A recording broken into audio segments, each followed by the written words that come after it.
Para maiwasan ang full storage ng iyong cellphone at para maprotektahan ang iyong privacy ay i-delete nyo lang po ito sa Google Chrome. So kung paano, sundan nyo lang ang video na ito, pumunta lang po tayo sa Google Chrome, pindutin ang tatlong tuldok sa itaas, pindutin ang Delete Browsing Data, pindutin itong may arrow sa gilid ng last 15 minutes, piliin lang all time, at delete data sa baba. Yun lang po, maraming salamat sa panonood. E-turn off mo ang tatlong setting na to para hindi tayo makatanggap ng biglaang ads na galing sa mga website, kung saan at paano sundan mo lang ito. Una, buksan ang settings ng phone. Scroll pinakababa, tap ang Google. Tap all service. Scroll pababa, tap ang ads. Tap ads privacy. Dito na natin makita ang tatlong setting na dapat naka-off. Tap add topics. Toggle off din back. Tap app suggested. Toggle off allow suggested din back uli. Tap add measurement. Toggle off add measurement din back. Naka-toggle off na ang tatlo, hindi ka na makatanggap ng biglaang ads na galing sa mga website. E-share mo din sa iba para makatulong at e-follow ako. Salamat. Ganito lang natin palitan ang Facebook icon ng ating Facebook app. Make sure na updated ang iyong Facebook app sa Play Store o App Store. Sundan mo lang ito. Una, buksan ang Facebook app. Open ang profile pic. Tap Settings and Privacy. Tap Settings. Scroll ka pababa. Tap Facebook icon. Dito ka na mamimili ng icon na gusto mo sa iyong Facebook app. Tap mo lang ang gusto mo na icon. May free trial po ito at i-cancel mo lang kung ayaw muna. E-share mo din sa iba para makatulong at e-follow mo din ako. Salamat. Mahina signal mo. Huwag ka munang magalit sa network mo, subukan mo muna ito. Mabilis lang. Una, i-on mo ang airplane mode ng 10 seconds, pagkatapos ay i-off mo ulit. Nagre-refresh ito ng signal connection mo papunta sa pinakamalapit na cell tower. Pangalawa, pumunta ka sa settings, pindutin ang mobile network, pagkatapos piliin ang SIM na gamit mo sa data. Hanapin ang preferred network type at iset ito sa tamang network mode tulad ng 4G o 5G kung available. Gawin mo ito lalo na kung biglang humihina o nawawala ang signal mo. Ganito lang malalaman kung may virus ang phone mo. Maraming users ang hindi agad napapansin na infected na pala ang phone nila dahil akala nila normal lang ang nangyayari, tulad ng biglang pagbagal, kusang pag-open ng apps, sunod-sunod na pop-ups, mabilis malobat, at mga ads na lumalabas kahit wala kang ginagawa. Kaya huwag mong baliwalain ang mga senyales na ito, e-check mo na agad ang phone mo ngayon. So para malaman natin kung may virus na nakapasok sa ating cellphone ay sundan nyo lang ang video na ito. Pumunta lang tayo sa Play Store. Pindutin ang profile sa itaas. Pindutin ang Play Protect. Pindutin ang scan at hintayin mo lang na matapos. Kapag no harmful apps found ang lalabas after mo scan ay ibig sabihin safe yung mga apps na na-download mo sa iyong cellphone. Ganito lang gawin kung ayaw mo na makita ang My Day ng iba.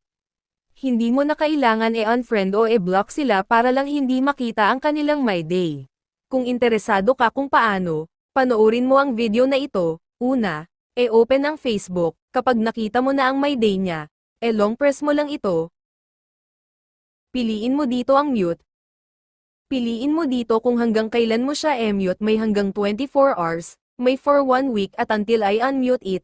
Ang pipiliin ko dito ay ang until I unmute it, depende sa inyo kung anong piliin ninyo dito. Pagkatapos mong makapili, pindutin ang mute dito sa baba. Sa pamamagitan ng pag-mute, hindi mo na makikita ang My Day nila.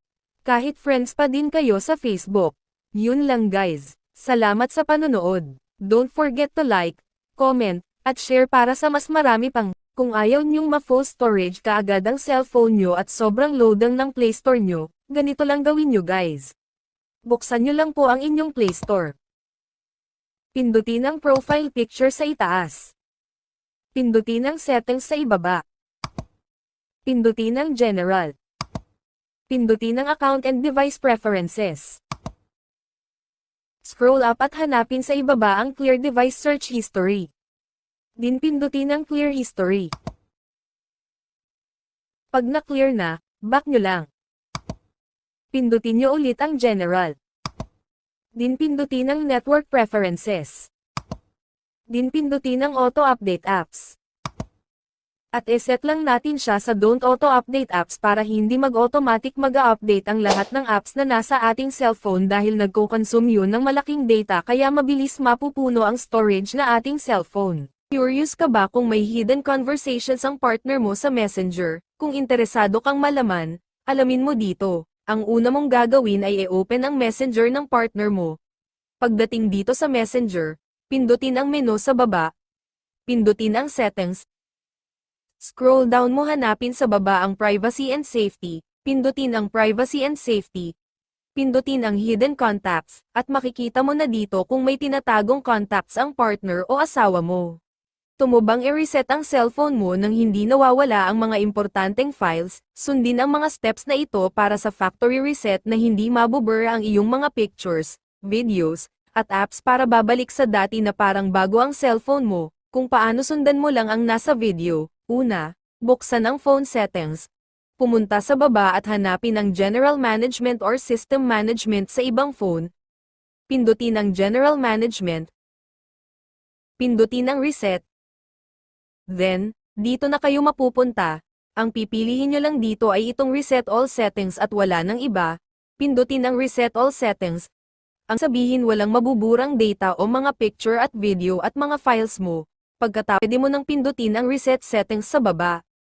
Gusto mong umiwas sa isang tao sa Facebook, alamin kung paano ito gawin nang hindi mo kailangan i-block o i-unfriend siya. Kung interesado ka, sundan mo ang video na ito. Una, buksan ang Facebook app. E-tap ang search icon. Hanapin sa search bar ang taong gusto mo i-block or i-unfriend na hindi niya malalaman. E-long press ang friends. Tap take a break. Pagdating dito, e-tap ang siles.